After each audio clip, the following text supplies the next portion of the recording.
Let's start with a question we've all asked ourselves, probably more than once. Who am I really?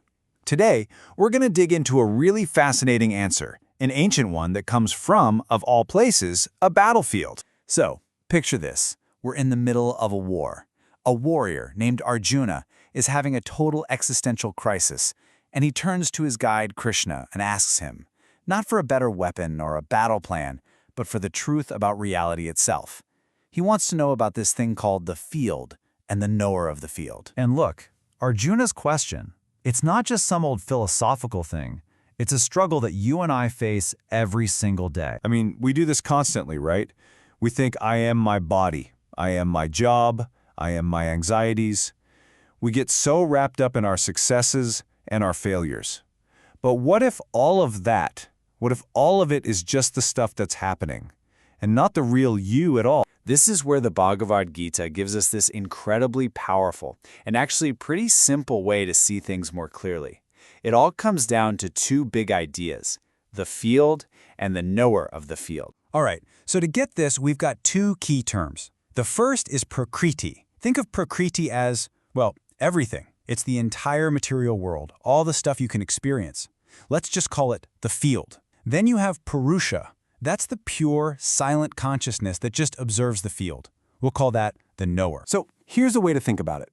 On one side, you have the field. That's your body, your mind, your emotions, all the stuff that's constantly shifting and changing. It's what is experienced. On the other side, you have the knower.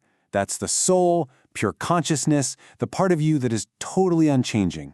It's the experiencer. It's like the difference between the crazy, dramatic play happening on stage and the calm audience member who's just watching it all. And Krishna says it so clearly. He basically says, look, this body, it's just the field. But the one who knows it, that's the knower of the field. And that right there, that's the whole game. Realizing that you are not your body, but the one who knows your body, that's where true wisdom begins. So what exactly makes up this field? You might think it's just, our physical stuff, but it's so much more than that. Let's break it down. Now, this is what's so mind-blowing. The field isn't just the physical elements. It's also your ego, that sense of I. It's your intellect, your mind. And get this, even your deepest desires, your hatreds, your feelings of pleasure and pain, all the things we feel are at the very core of who we are. The Gita says, nope, that's all just part of the external, changing field. And what's really wild is how this all works. It all starts with something fluid, like a simple desire. That desire leads to a reaction, pleasure or pain.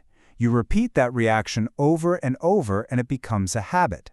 Then your culture reinforces it, and before you know it, that simple desire has hardened into a rigid belief system, something you mistake for a solid fact about the world and about yourself. And that's the trap, right? We fall into this huge mistake. We start to believe that all these temporary shifting things, our moods, our beliefs, our aches and pains, are our true unchanging self. And according to the Gita, that single fundamental error is the root of all our suffering. Okay, so if getting stuck in the field is the big problem, what's the solution? How do we stop identifying with the drama and start identifying with the one who's watching it? Well, the Gita actually lays out a really practical path. So how do you actually do this? The Gita gives us a whole toolkit. And this isn't just a list of ways to be a good person. Things like humility, self-control, a bit of detachment, these are presented as tools for training your own mind. They're practices that help you actively, consciously separate your true self from the noise and chaos of the field. And the text is not subtle about it. It basically declares that cultivating these qualities is knowledge. It's the path. And everything else, it's just ignorance. It's a distraction, pulling you away from what's real. This is such a huge shift in how you see everything. It's about going from being a character who's just thrown around by the plot of your life to becoming the calm, steady director who's watching it all happen. It's an active choice you get to make moment by moment by moment. So, why bother? What's the point of doing all this work to separate the knower from the field? Well, this is where we get to the ultimate payoff. What's the grand prize for understanding all of this? What do you get? The promise is pretty huge. It's nothing less than total freedom. The text says that the person who truly gets this difference between the observer, the observed, and the forces that tied them together, that person is liberated. They are no longer subject to the endless, painful cycle of birth and death. And that's the whole idea. When you realize your true identity is the eternal, unchanging knower, you're no longer tied to the fate of the temporary, ever-changing field. The cycle stops. It ends. So this ancient wisdom leaves us with a really powerful question for our lives right now.